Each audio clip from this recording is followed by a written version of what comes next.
Salam sehat semuanya, kami dari kelompok 7 Sistem Informasi A. Kami akan membahas tentang spesifikasi kebutuhan pengembangan sistem web, yaitu data mahasiswa SI atau Sistem Informasi 2019, atau disingkat sebagai DASI 19. Ini adalah anggota kelompok kami.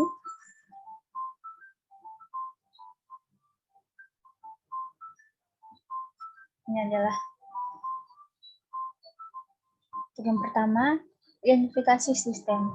Dokumen ini berisi daftar spesifikasi kebutuhan sistem website DASI 19 dengan identifikasi berikut: nama proyek yaitu pembuatan aplikasi DASI 19 berbasis web.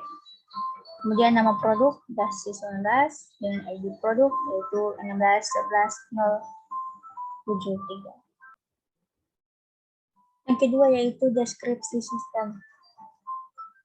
ASI sistem dengan deskripsi sistem sebagai berikut, yaitu mahasiswa, dosen, dan masyarakat pergi atau masuk ke gedung fakultas. Kemudian mahasiswa, dosen, dan masyarakat dapat bisa mengantri dan mencari data mahasiswa. Yang ketiga, mahasiswa, dosen, dan masyarakat dipanggil untuk mencari data mahasiswa. Kemudian yang keempat terakhir yaitu mahasiswa, dosen, dan masyarakat mencari dan menemukan data mahasiswa. Dan ini adalah titik akhirnya. B. To be system. Membuka browser, itu yang pertama membuka browser. Yang kedua, memasukkan halaman web DASI 19. Yang ketiga, menampilkan halaman utama web, yaitu A. Filter memasukkan pencarian data mahasiswa, yaitu mencari data mahasiswa yang akan dicari. B. Fitur menampilkan hasil pencarian data mahasiswa, itu menunjukkan data mahasiswa berdasarkan nama depan dan nama belakang dan captcha. Kemudian C. Fitur mengubah data, yaitu untuk admin bisa dapat mengubah data mahasiswa SI 19. Kemudian yang keempat terakhir itu ya, membuat browser. Ini adalah titik awalnya atau titik mulainya. Kemudian kita dapat masuk dan melakukan pencarian. Jika sudah melakukan pencarian, maka akan keluar hasil atau outputnya. Kemudian ini adalah percabangan atau branch, yaitu percabangan antara pencarian kembali, pengaturan, dan keluar. Di sini admin bisa masuk ke pengaturan dan bisa dapat mengedit dan merekap data mahasiswa yang ada. Setelah itu, setelah admin merekap dan mengedit data, admin bisa lanjut ke fork join. Setelah itu bisa langsung keluar. Jika kita ingin melakukan pencarian kembali, yaitu kita bisa langsung ke pencarian kembali, kemudian mencari atau melakukan pencarian, dan jika sudah keluar hasilnya, maka kita bisa langsung keluar. Dan ini adalah titik akhirnya. Yang ketiga yaitu arsitektur DASI online. Relasi dan proses-proses dalam website yang berjalan dijelaskan pada tahap ini. Di dalam aplikasi ini menjelaskan tentang hubungan antara stakeholders, web server, dan database server dengan segala proses yang akan dilalui, serta hasil output yang akan keluar. Ketika user merequest HTML, request ini akan dikirim ke web server dengan bantuan jaringan komputer, kemudian mengambil data dan menampilkan lagi ke stakeholders. Kira-kira seperti inilah gambar dari arsitektur website DASI kami. Yang keempat, ruang lingkup. Ruang lingkup dari perancangan website ini meliputi yang pertama, informasi yang dapat dikumpulkan melalui sistem website DASI. Yang kedua, mengidentifikasi masalah yang dibutuhkan oleh klien. Yang ketiga, definisikan sistem yang dibutuhkan sesuai dengan proses bisnis. Yang keempat, aplikasi interface dirancang. Yang kelima, menyediakan fitur-fitur antara user admin dan user visitor. Daftar kebutuhan sistem aplikasi Yang pertama itu ada kebutuhan fungsional, di mana seperti yang kita tahu, requirement ID dari input pencarian itu dan hasil pencarian sama-sama prioritasnya mandatory. Deskripsinya untuk memproses pencarian mahasiswa sistem informasi yang akan dicari. Kemudian hasil pencarian itu untuk menampilkan hasil pencarian data mahasiswa sistem informasi yang akan dicari. Kemudian ada requirement ID dari ubah data dan rekap data yang prioritasnya itu opsional. Jadi ubah data itu untuk memproses data yang mahasiswa yang masih keliru, sedangkan rekap data itu untuk merampungkan kembali data yang telah diedit. Serta ada input pencarian lagi yang sifatnya mandatory, yang untuk memproses pencarian data mahasiswa sistem informasi kembali. Kemudian di bawah ini ada UML use case. Kita bisa lihat gambarnya seperti apa. Di sini kita bisa lihat ada penjelasan-penjelasan dari deskripsi yang dimaksud dari UML use case yang dimaksudkan dalam gambar ini. Kita lanjut saja di use case description yang untuk menjabarkan UML use case di atas ini. Yang pertama itu use case masuk website, yang mana aktor dari sini itu admin dan user, di mana user itu adalah mahasiswa, dosen, dan masyarakat yang mau mencari data mahasiswa SI19. Kemudian deskripsinya, admin dan user masuk website dengan cara mencari di search engine nama website ini. Kemudian ada normal course, di mana admin dan user membuka alamat URL web DASI19, kemudian sistem akan menampilkan halaman utama pencarian. Post condition-nya, admin dan user keluar web. Use case mencari data mahasiswa, yaitu aktornya di situ, admin dan user, dan juga user yang dimaksudkan ini adalah mahasiswa, dosen, dan masyarakat yang masuk tanpa ID sebagai guest. Kemudian deskripsi di sini, admin dan user memasukkan nama depan dan nama belakang mahasiswa yang hendak dicari, serta memasukkan CAPTCHA. Normal course-nya, apabila admin dan user dapat menampilkan fitur pencarian mahasiswa SI19. Alternate course, apabila normal course tidak berjalan, admin dan user membatalkan pencarian data mahasiswa SI19. Precondition, admin dan user masuk web. Post condition, admin dan user menampilkan data mahasiswa SI19 yang dicari. Atau tidak, post condition-nya juga, admin dan user keluar web. Kemudian ada use case menampilkan data mahasiswa.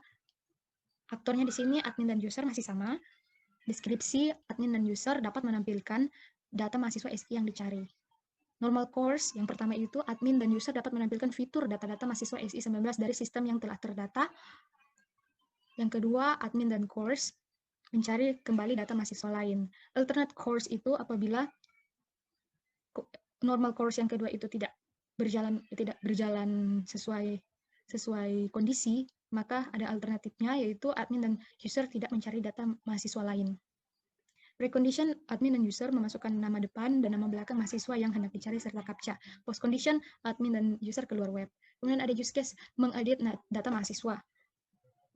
Aktor di sini hanya admin, dan deskripsi di sini, admin mengedit data mahasiswa yang masih keliru. Normal course, admin masuk pada website, admin membuka fitur pengaturan yang dikhususkan oleh admin, sistem menampilkan fitur pengaturan, admin mengubah data mahasiswa pada bagian fitur pengaturan, admin mengkonfirmasi jika ada perubahan, dan sistem menampilkan layanan yang telah berubah. Apabila kondisi 5 dan 6 tidak berjalan semestinya, maka ada alternate course, yaitu di mana admin tidak mengkonfirmasi jika ada perubahan, dan sistem tidak menampilkan layanan karena tidak ada perubahan.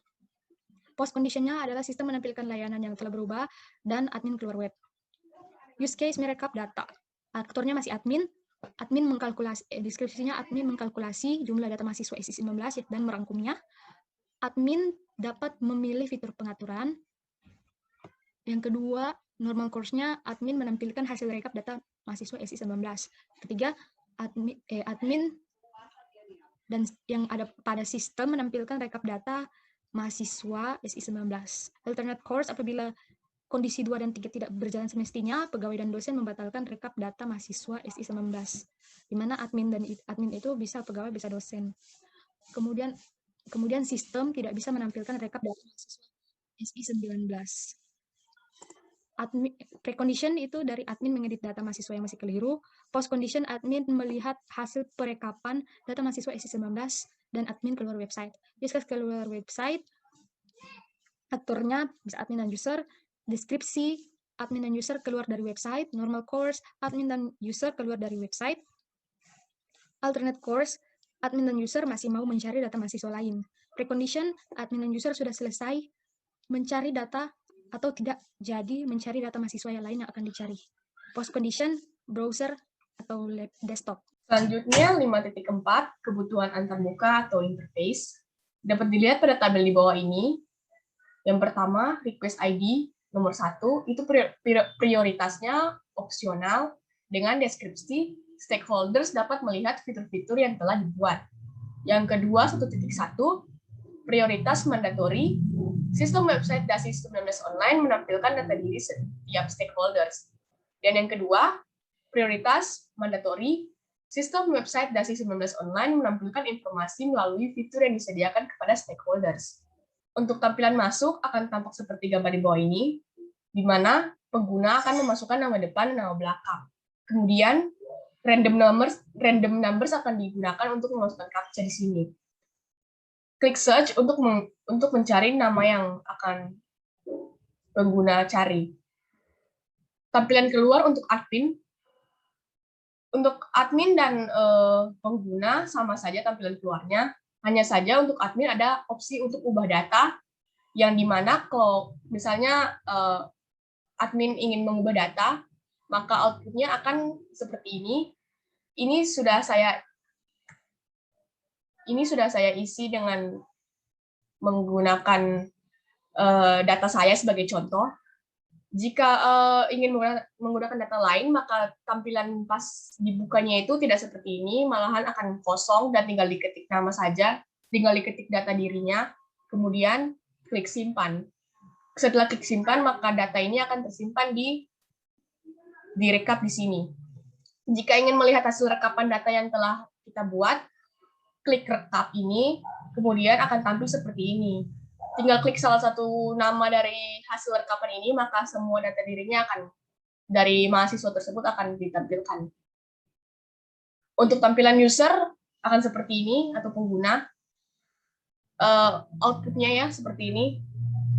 Sama seperti admin tadi, hanya saja tidak ada opsi untuk ubah data dan hanya ada opsi untuk cari lagi. Jika si user atau pengguna ingin mencari kembali data dari setiap mahasiswa.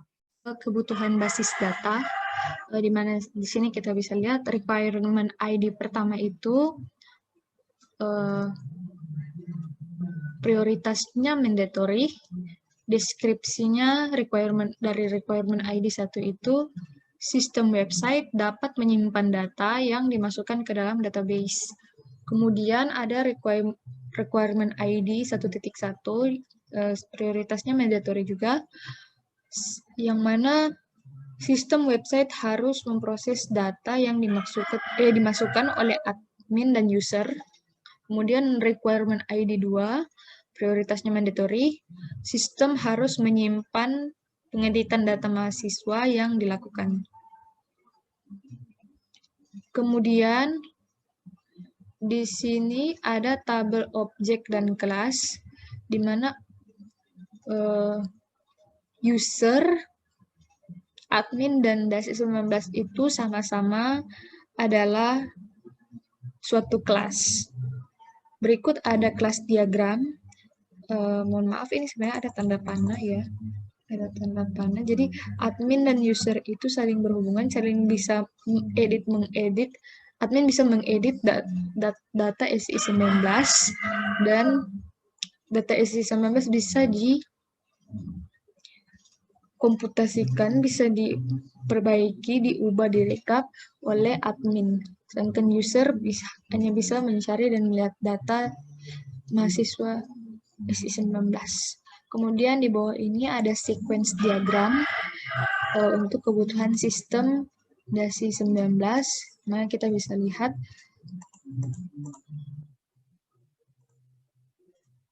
di sini admin dan user bisa sama-sama menginputkan data pada interface input, kemudian saat keduanya diproses, dari interface input itu hasil input akan dicari di database yang tersimpan di rekapan tadi. Kemudian dari database itu keluar input data, keluaran dari input data yang tadi, yang kemudian keluar di interface output. Lalu setelah itu pada interface output itu ada opsi di mana kembali untuk mencari lagi. Jadi dari interface output itu akan kembali untuk mencari lagi.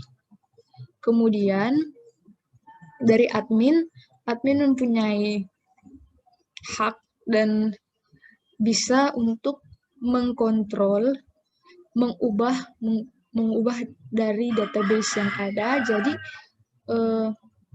dari admin akan masuk dalam panel kontrol admin, kemudian admin diarahkan untuk mengubah data, dan kemudian data itu akan tersimpan di database. Jadi sewaktu-waktu apabila semisalkan ada mahasiswa yang belum terdaftar atau mempunyai kesalahan data pada datanya sebelumnya, bisa melaporkan kepada admin, kemudian admin akan mengakses panel kontrol admin ini.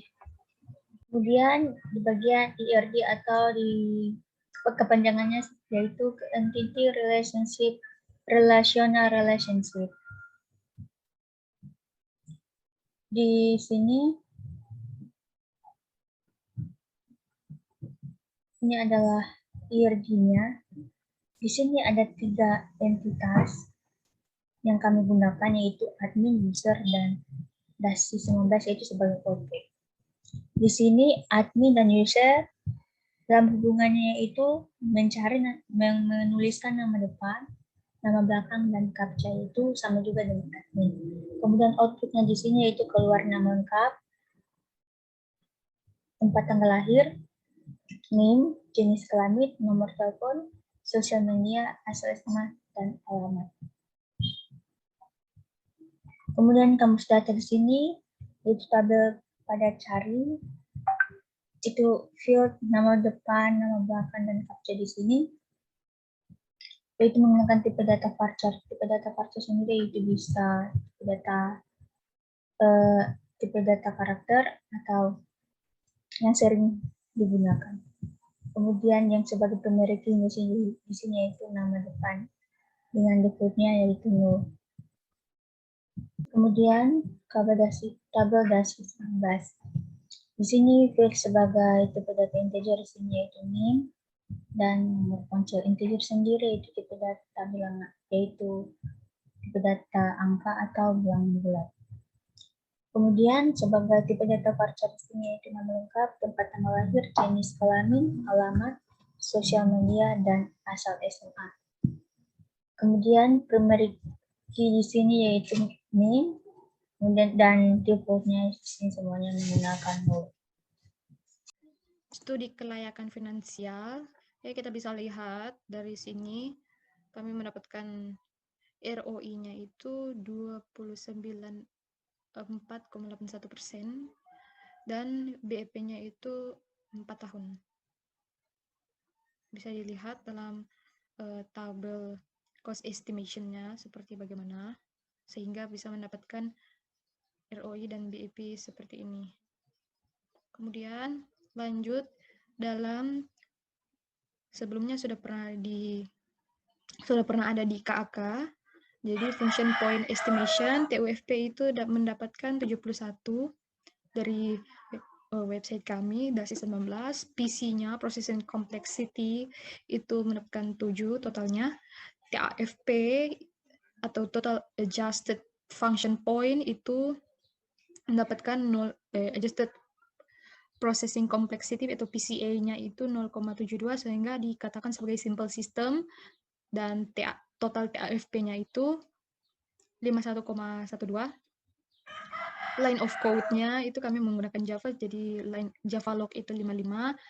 Jadi line of code-nya 71 dikalikan dengan 55, jadi 3.905 line of code. Estimating effort itu 5,4 in person month, dan estimating time itu 5,2 months.